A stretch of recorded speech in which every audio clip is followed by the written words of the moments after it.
Hi. இந்த video வந்துட்டு நான் என்ன மாரி ரீசெல்லிங் பண்ணுறவங்க நான் மட்டும் கிடையாது. பண்ணுறவங்க எவ்வளோ படுறாங்க அப்படிங்கிறது வந்து உங்களுக்கு நான் வந்து ஒரு ஒரு சின்ன கிளிப்பிங் நான் போடுறேன். ஒருத்தவங்க வந்து என்கிட்ட 20 பேக் ஆர்டர் கொடுத்துருந்தாங்க. சொன்னால் நம்ப மாட்டீங்க, இந்த பேக்கை நாங்கள் வெறும் 560க்கு தான் கொடுத்தோம். இது ட்ராவல் பேக் 18 இன்ச் பேக். என்கிட்ட ரெகுலராக வாங்குறவங்களுக்கு தெரியும் குவாலிட்டி எப்படி இருக்கும் அப்படின்னு சொல்லிட்டு. இதை வாங்கிட்டு அவங்க எனக்கு வந்துட்டு இந்த பேக்கை நீ மாற்றி கொடு அப்படின்னு சொல்லி கேட்டாங்க. நான் கேட்டேன் என்ன ரீசன் அப்படின்னு. அதெல்லாம் இல்லை, எனக்கு இந்த கலர் பிடிக்கல, அது ஃபேடாக இருக்குது அப்படின்னு சொன்னாங்க. பட் நாங்கள் எப்படி பிக்சரில் காமிக்கிறோமோ சேம் அதே மாதிரி தான் நாங்கள் கொடுத்தோம். அதில் டேமேஜஸ் கிடையாது. அவங்க காமிக்கிறாங்க பாருங்கள், இதில் என்ன ஒரு டேமேஜ் இருக்குது இல்லை என்ன ஒரு ப்ராப்ளம் இருக்குதுன்னு எனக்கே தெரியல.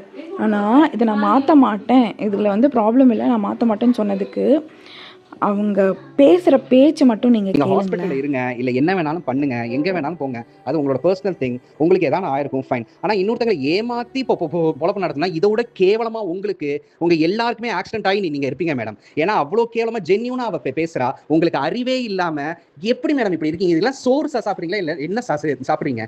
கேவலமான பொறப்புல பிறந்து கேவலமாக அவள் வளர்ந்து இருக்கீங்களா? கேவலம் பிடிச்சவங்க கன்றாவி. இதுக்கு போய் நீ எங்கேயான்னு போய் சாவடி பிச்சைக்காரி பிச்சை.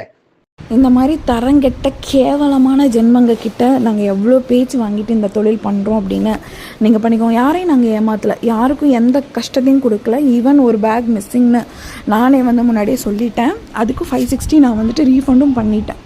நாங்கள் ஜென்வனாக ஒவ்வொரு விஷயம் பண்ணுறது அவ்வளோ கேவலமாக தெரியுதுல்ல எல்லாருக்குமே. எவ்வளோ கஷ்டப்பட்டுருப்போம்.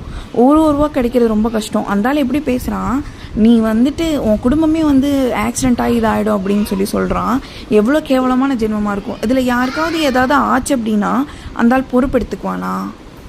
என்ன ஒரு ஜென்மங்க, எந்த ஒரு கேவலமான ஜென்மங்க. நாங்கள் தரமான பொருளையும் கொடுத்துட்டு இப்போ நான் க்ளோஸ்அப்லேயும் காட்டுறேன் பாருங்கள், ஸ்லோ மோஷனில் காட்டுறேன். இதில் என்ன குறை இருக்குது எனக்கு தெரியலை. இதில் என்ன குறை இருக்குது, இந்த பேக்கில் என்ன குறை இருக்குது? வேணும்னே இப்படி பேசுகிறவங்க கிட்டலாம் நம்ம என்ன சொல்ல முடியும்? நான் வந்து நிறைய விஷயத்த நான் வீடியோ போட மாட்டேன். பட் எனக்கே ரொம்ப ஹர்ட் ஆச்சு. நம்ம நல்ல பொருளை கொடுத்துட்டு நம்ம எதுக்கு தேவையில்லாமல் திட்டு வாங்கணும் அப்படின்னு சொல்லிட்டு தான் நான் இந்த வீடியோ போட்டேன். நான் நினச்சா அவங்களோட டீட்டெயில்ஸ், அவங்க அட்ரஸ் எல்லாமே போடலாம். அவங்க தான் தரங்கிட்டு இருக்காங்க அப்படின்னா நம்மளும் அப்படி தரங்கிட்டு போக அவசியம் இல்லை. பட் என் மனசு கேட்கல, அதனால தான் நான் அந்த வீடியோ போட்டேன்.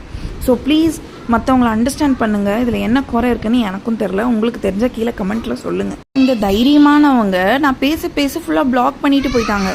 அவங்க தெளிவானவங்க, அவங்க சைடில் எந்த தப்புமே இல்லைன்னா எதுக்கு பிளாக் பண்ணுறாங்க? பிளாக் பண்ணக்கூடாதுல்ல. இந்த வாய்ஸ் மெசேஜ் அனுப்பிட்டு உடனே டெலீட்டும் பண்ணிட்டாங்க. நல்ல வேளை அதுக்குள்ளே நான் ரெக்கார்ட் பண்ணிட்டேன்.